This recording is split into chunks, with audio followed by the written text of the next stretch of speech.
Vida antes que muerte. Fuerza, la que hay que hacer para levantar esto, antes que debilidad. Y viaje antes que destino. Hoy voy a darle la chapa con viento y verdad.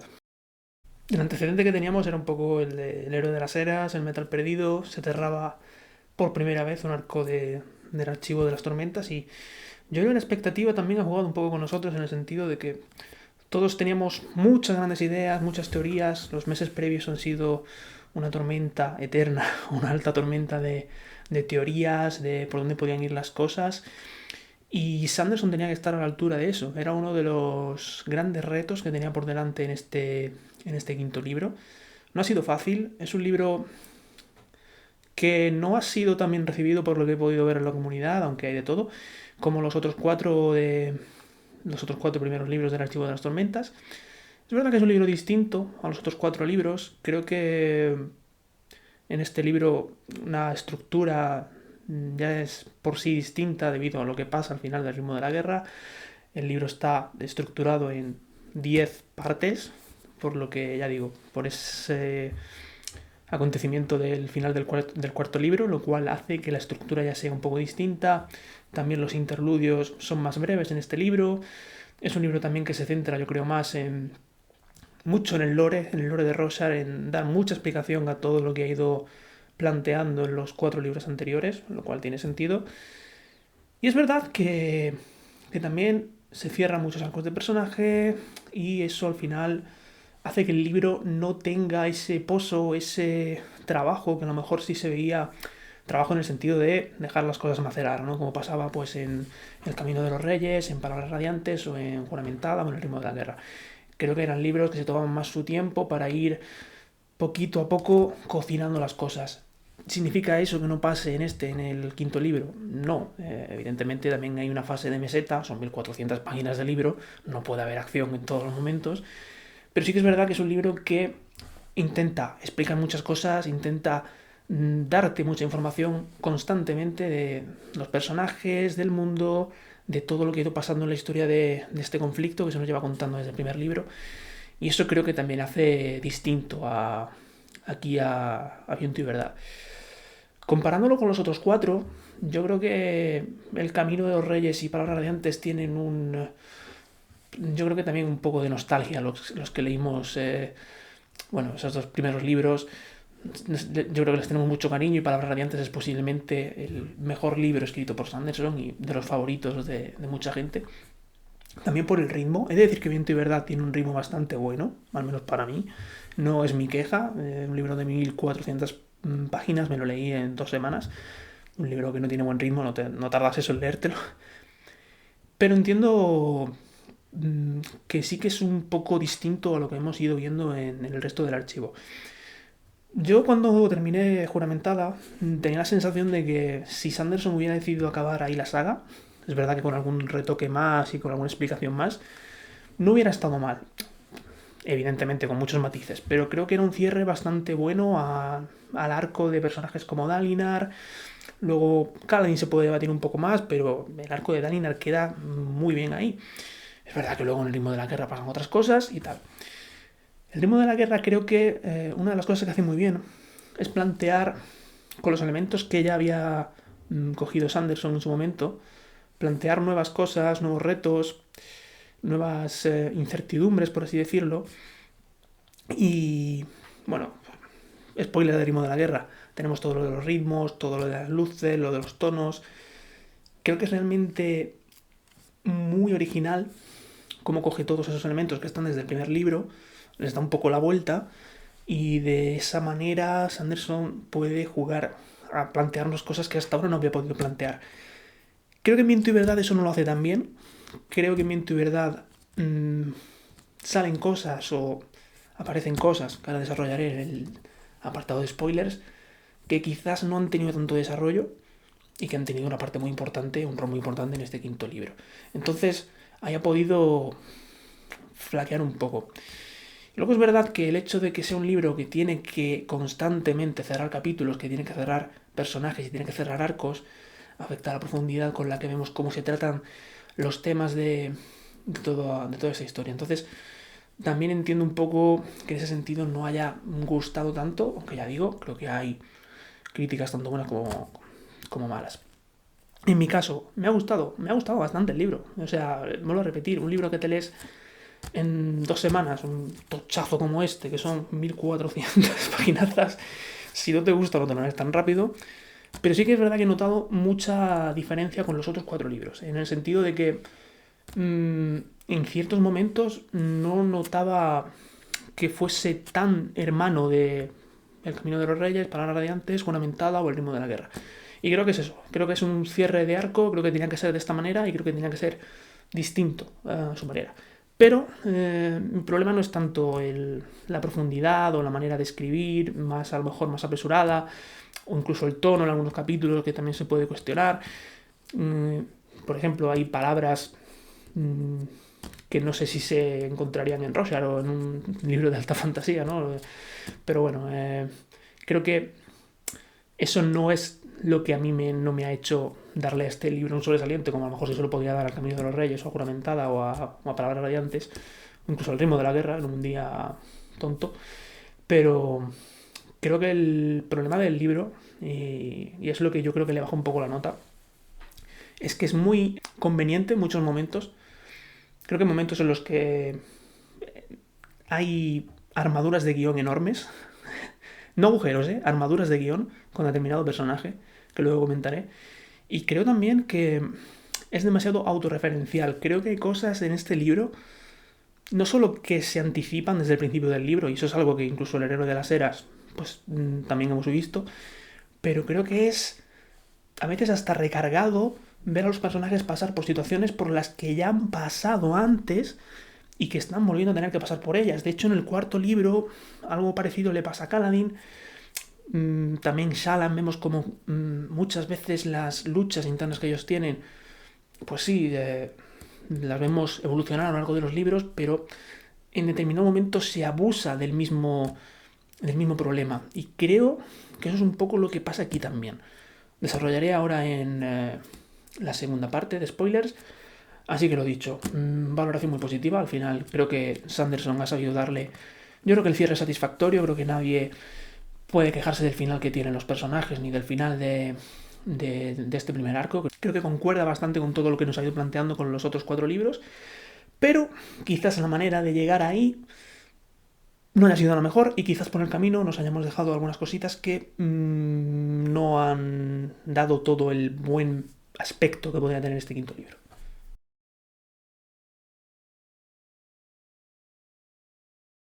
Bueno, segunda parte. Todo spoilers. Spoilers del tamaño de, yo qué sé, de Rosar entero.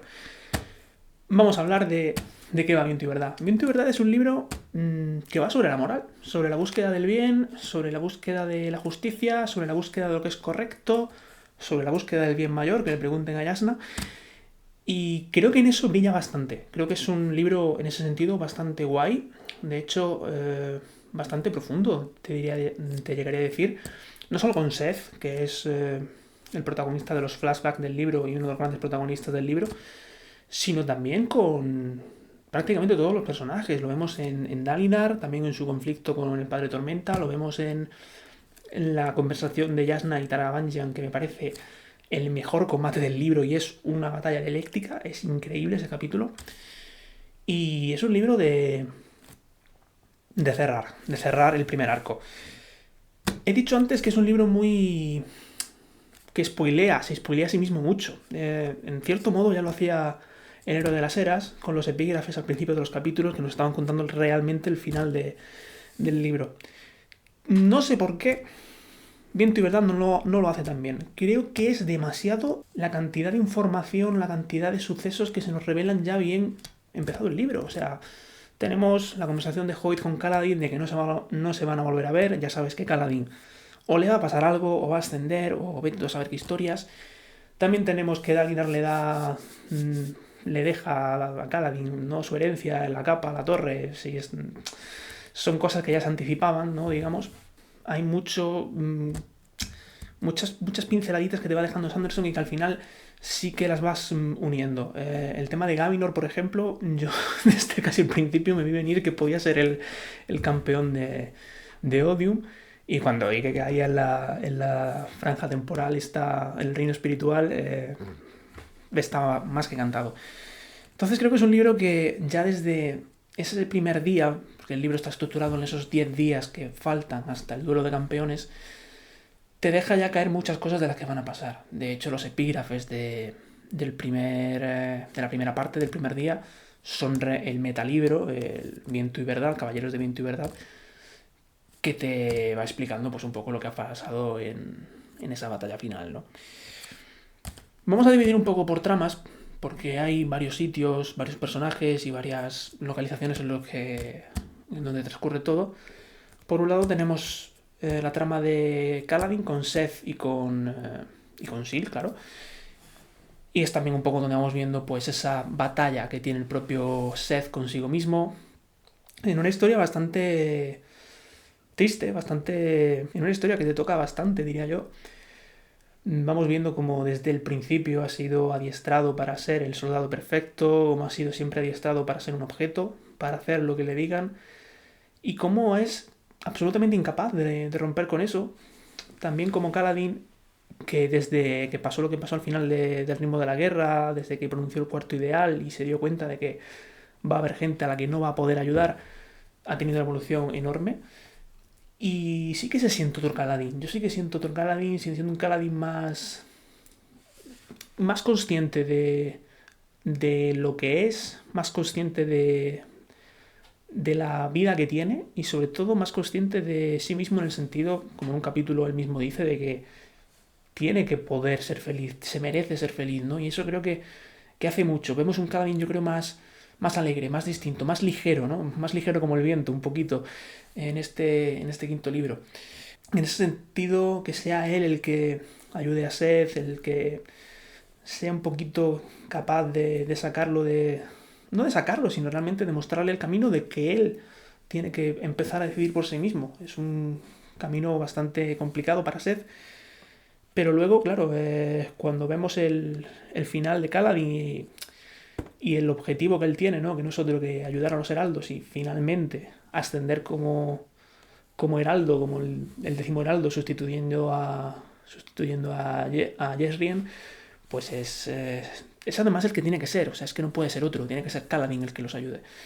En ese sentido, la trama de Kaladin y Seth para mí ha funcionado muy bien, creo que, ya digo, todos los dilemas que nos plantea con Seth, con Neil, que es un auténtico demagogo, es un auténtico inflexible con la ley, luego vemos por qué, cuando tiene ese quiebre, ¿no? Que no puede tomar otra decisión que no sea la que marca la ley, por lo que le pasó. Entonces, toda esa batalla que tenemos, que realmente es una batalla de filosofía, si se quiere, es una batalla moral entre Seth primero y Kaladin, luego cuando Seth ya se da cuenta de que él tiene que decidir por sí mismo, pues también con Neil y luego finalmente con Ishar. Yo en esta trama bastante bien, no he tenido mucho problema. Sí que es verdad que hay ciertos momentos, especialmente al principio, donde vemos a Sylfrena un poco más humana, más cariñosa de la cuenta con Kaladin, y yo no me quería ni pasar por la cabeza de que Kaladin y Syl fuesen a tener una relación de más que amistad, digamos, en este caso, porque no me cuadraría para nada, pero bueno, simplemente pues creo que es más que Sylfrena, igual que Kaladin, también quiere ser una, valga la redundancia un poco, siendo un Spren, ella quiere sentir más, ser más humana y por eso también decide dar el paso de darse esa posibilidad, ¿no? De estar más despegada de Kaladin, de estar un poco más viviendo para ella misma, como ella misma dice en un capítulo, y por tanto, pues no me parece mal al final. Luego tenemos la trama del reino espiritual, en donde yo creo que tenemos un par de caminos. Por un lado tenemos a Dalinar con Navani, también un poco con Gavinor, y el padre Tormenta por ahí también, viendo un poco el pasado de Roshar, la cantidad de lore, la cantidad de explicaciones, la cantidad de acontecimientos que pasan en esta trama es increíble, es una cantidad de información brutal. De hecho, a mí me gusta mucho cómo utiliza Sanderson los flashbacks, por dos razones. La primera, porque le da la oportunidad de que personajes que no les correspondería tener flashback en este libro, como por ejemplo Shalom o el propio Dalinar, vuelvan a tenerlos. Este es el libro de Seth. Y luego también porque consigue que en el momento en el que hacen los juramentos, por ejemplo, el juramento con el resto de heraldos, se siente realmente como que son Dalinar y Navani los que están haciendo el juramento y no los heraldos. Entonces, esa forma de hacerlos partícipes de lo que pasó en el pasado me parece muy original y me parece que está muy bien. Es como si realmente ellos fueran los que hicieron los acontecimientos. Pasa en el juramento, pasa en la traición, pasa cuando atrapan a Mizram.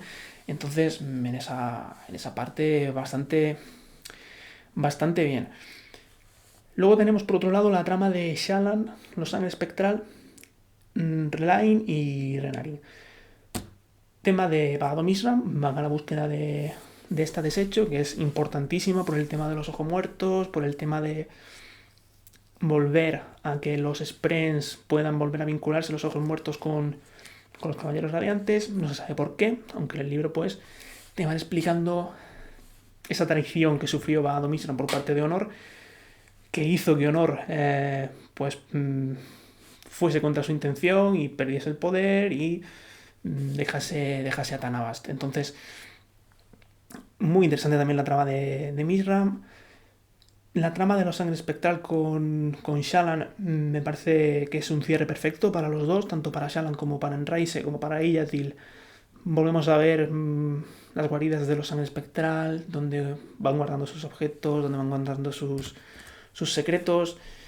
Me parece que es un cierre perfecto. Es verdad que la posición en la que queda Shallan luego pues es un poco jodida, queda incomunicada allí en Shadesmar y parece que embarazada también. Yo de esto la verdad que no me di cuenta leyendo el libro, pero por lo que he visto sí que es así.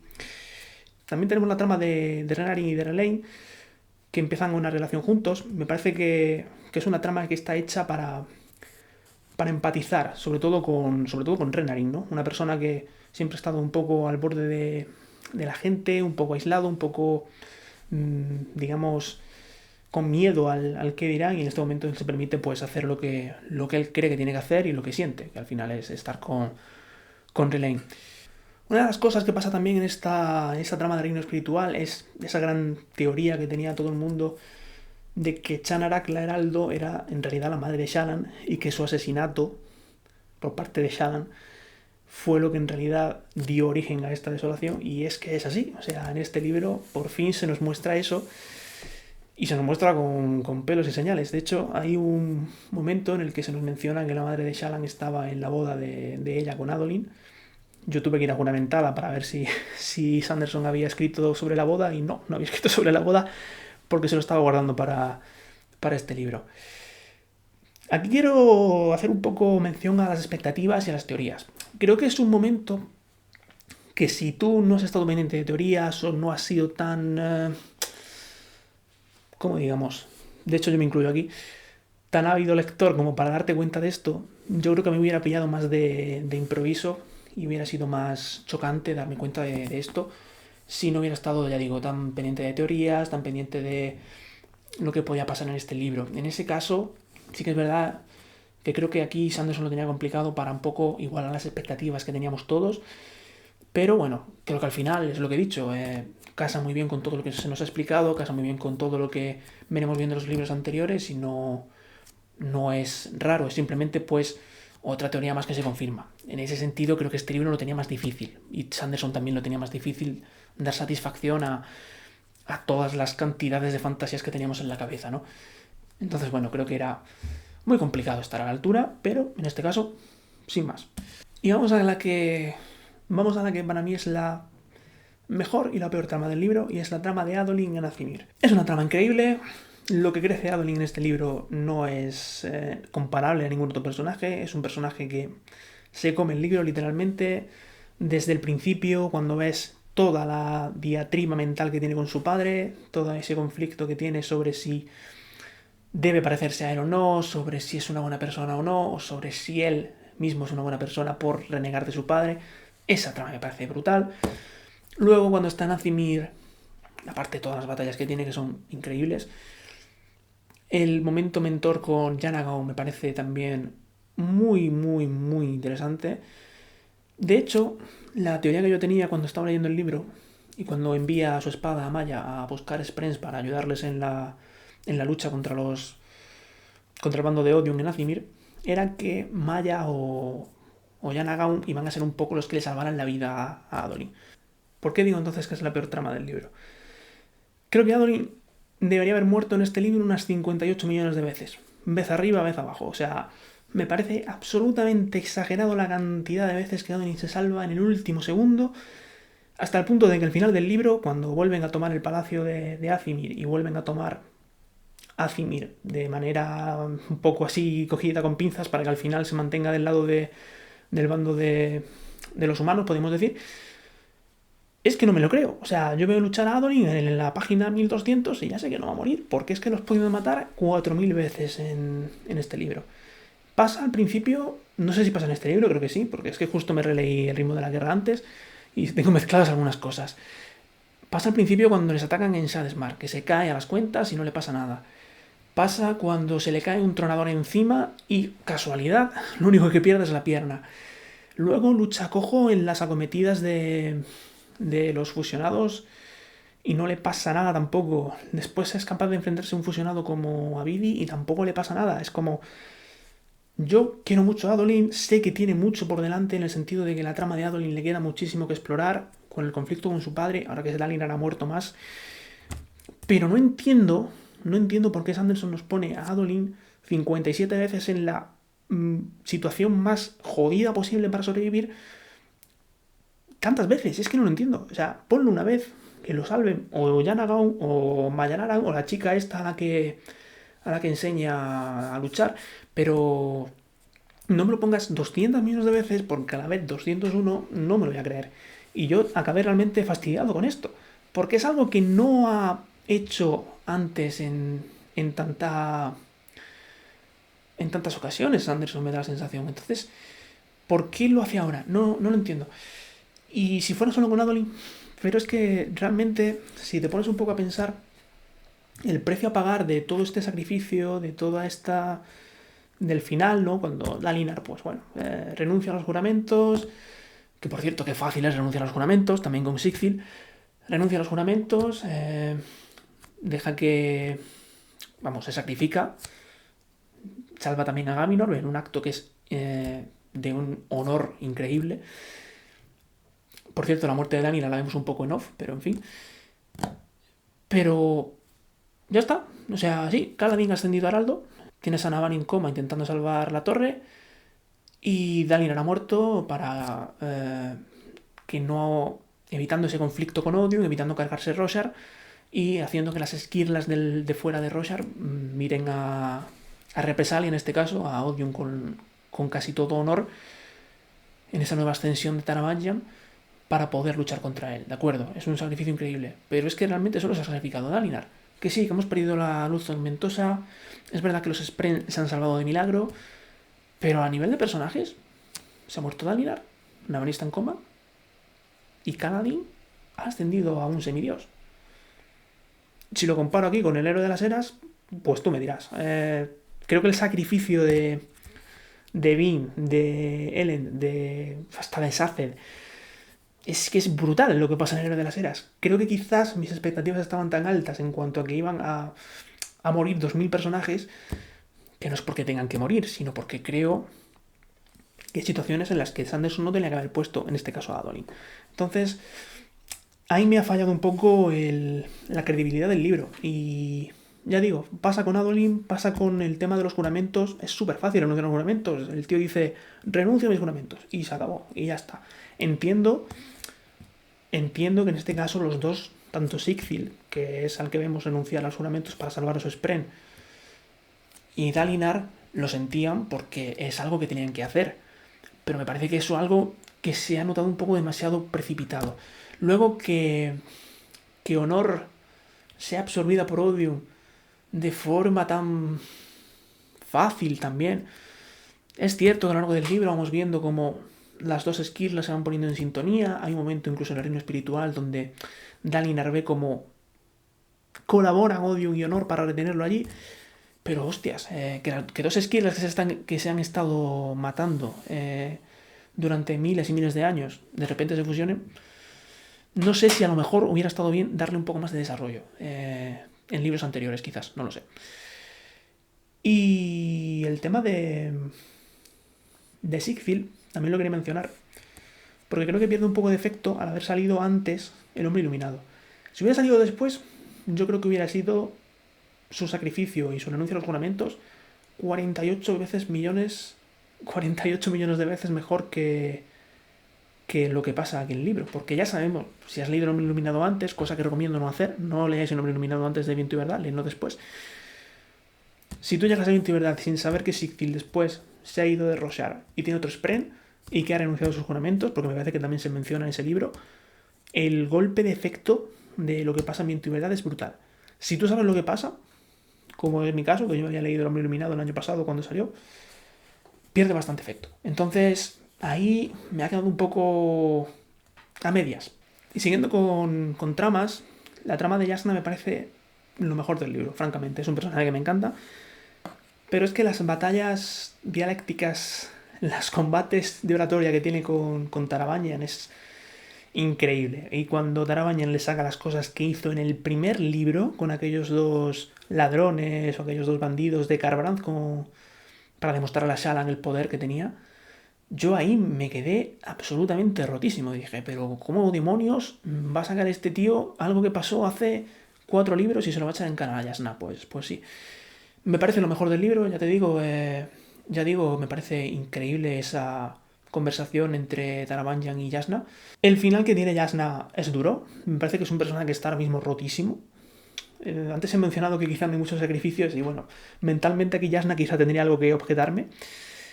Y creo que eleva muchísimo el nivel del libro, que cuando se centra en el tema, en la moral, en la ley, en la búsqueda filosófica del bien mayor, en qué significa el bien mayor, ¿no? Que es donde pillan a Jasna. Cuando Tarabanyan pilla a Jasna es precisamente cuando le pone contra la espada y la pared de que ella ha sido realmente una hipócrita consigo misma.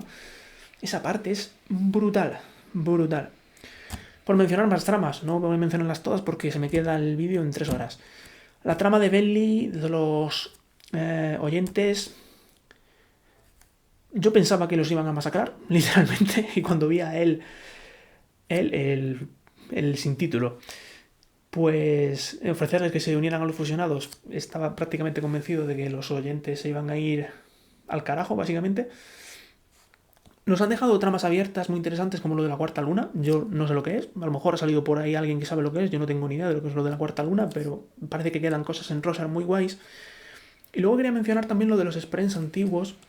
Todos los vestigios que quedan dado en Alcium. Todo este pasado anterior a que Cultivación, Honor y Odium llegaran a Roshar. Me parece muy guay, pero a la vez me parece, de nuevo, algo que sale de la nada en este libro, como viento, como verdad, como... que verdad al final es Ishar, ¿vale? Como piedra, ¿no? Estos Sprens súper antiguos, de los que no hemos sabido nada en 4 libros, y de repente tienen un rol y un papel bastante importante. Quiero decir, ¿se lo ha sacado Sanderson del culo? No, evidentemente. Hay menciones a la antigua magia en libros anteriores. Los Honor Spren siempre han estado vinculados con los vientos Spren desde el principio. Pero es verdad que puede chocar que llegas al 5.º libro y ves que hay cosas ahí, hay Sprens antiguos que tienen una importancia capital que tú no los has visto nunca. Entonces, entiendo que puede llegar a chocar un poco, pero bueno, creo que no está mal, ¿eh? O sea... Parece que le estoy metiendo un montón de mierda al libro, pero para nada. Creo que simplemente, pues, hay que mencionar un poco las cosas que a mí no me han cuadrado demasiado. Así que bueno, por ir terminando, creo que es un libro muy bueno. Vale que le he metido un poquito de caña, pero creo que Sanderson es un escritor al que hay que exigirle muchísimo. Para mí, El Camino, Palabras son libros sobresalientes, o de Matrículas de Honor, Juramentada, me gustó menos, pero creo que es un libro que va cociéndose muy poco a poco para reventar al final y tener, para mí, el mejor final de todos los libros del archivo. El ritmo de la guerra me parece súper original en todo lo que plantea.